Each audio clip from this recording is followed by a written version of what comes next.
Welcome in Cairo.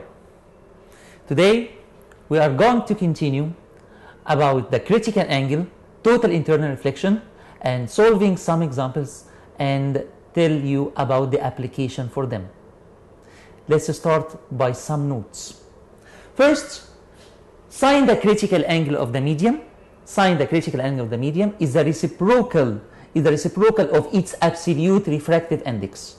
So when the absolute refractive index of a medium increases, so its critical angle decreases. Its critical angle decreases. So please don't forget the relation between the absolute refractive index and the critical angle. Okay, I have for you a question, very important question. Give reasons for. A light ray coming from a source underwater may not be seen in the air. Why? If you have a light bulb, if you have an electric lamp under water surface, if you have a torch under the water surface, then when you hold this torch, maybe a light ray is not seen above the water surface. Why? Because what? Because in this case, the angle of incidence in the denser medium, which is water, is greater than the critical angle. So the light is trapped, the light is totally reflected. So the answer will be, because when a light ray inside water falls with an angle of incidence is greater than the critical angle, so it suffers total internal reflection, so the light doesn't reach the air. Okay, now we are going to solve some examples. Let's start by the first example. Example number 1. If the refractive index of glass and water respectively are 1.6 and 1.33 or 4/3, calculate the critical angle for each one. As you know, sine phi c equals 1/n, the reciprocal of the absolute refractive index.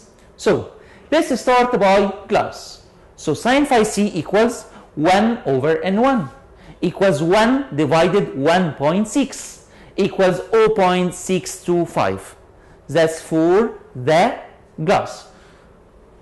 Then to calculate phi c, we can calculate it on the calculator by shift sign this answer, so to calculate phi c in degrees.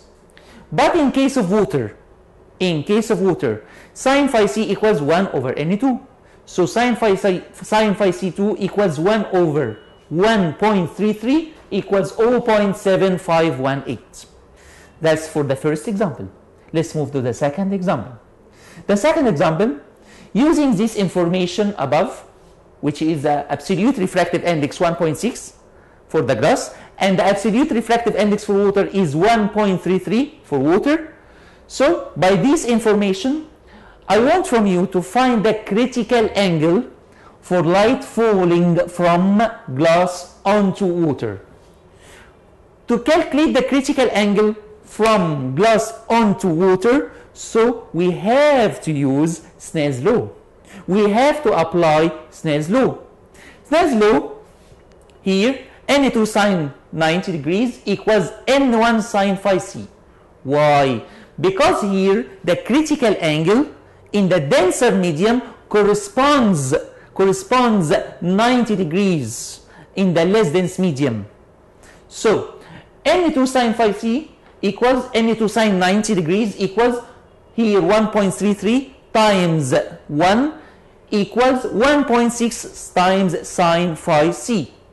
So we can calculate sine phi c from this relation. So here sine phi c equals 0.8313.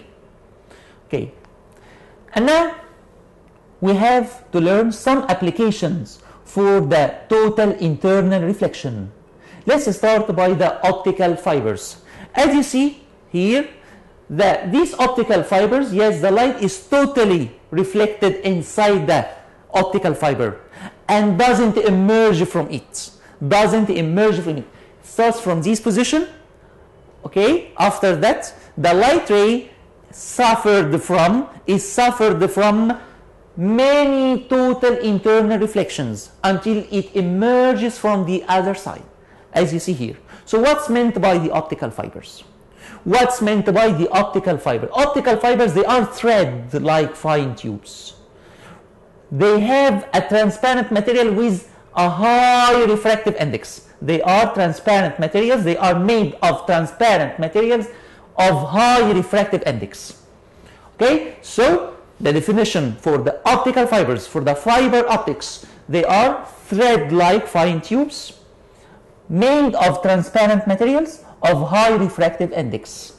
Okay, so when the light enters the optical fibers, the angle of incidence will be greater than the critical angle. So the light is totally reflected inside the optical fibers, as you see. After that, what are the uses of the optical fibers? From the uses of optical fibers, they are used in endoscopes. Endoscopes, the doctors use them. Doctors use endoscopes to see the places inside your body, that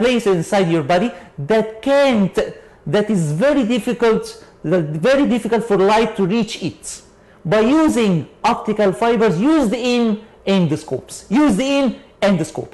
So endoscopes are used in medical examinations, in diagnosis, in surgery, diagnosis and surgery. That's for endoscopes.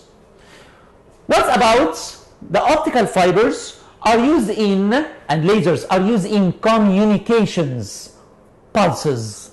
The electromagnetic wave here, the light or the electromagnetic waves transmit as pulses, as laser pulses through cables of optical fibers. These cables will be found under oceans, yes, like the cables of the internet. That's for the uses of optical fibers. After that, the reflecting prism. The reflecting prism is also one of the applications of the total internal reflections. We can use the reflecting prism to change the light directions with maybe 90 degrees or 180 degrees. The definition for the reflecting prism, it is a reflecting prism with a triangular prism made of glass whose refractive index is 1.5 and its critical angle is 42 degrees with angles 90, 45 and 45. 90 degrees, 45 degrees and 45 degrees. What is the scientific basis of reflecting prism? What is the principle of the reflecting prism? What is the idea of the reflecting prism? Okay, they are used in some optical instruments. Such as periscopes. Also, they are used in submarines and binoculars, in the field of the path to change the light ray by 90 degrees or 180 degrees. That's for the reflecting prism. At the end, I hope to understood our points for today, the applications of total internal reflections and the examples which are solved with it. Thank you, and I hope to join us in the next parts. Goodbye.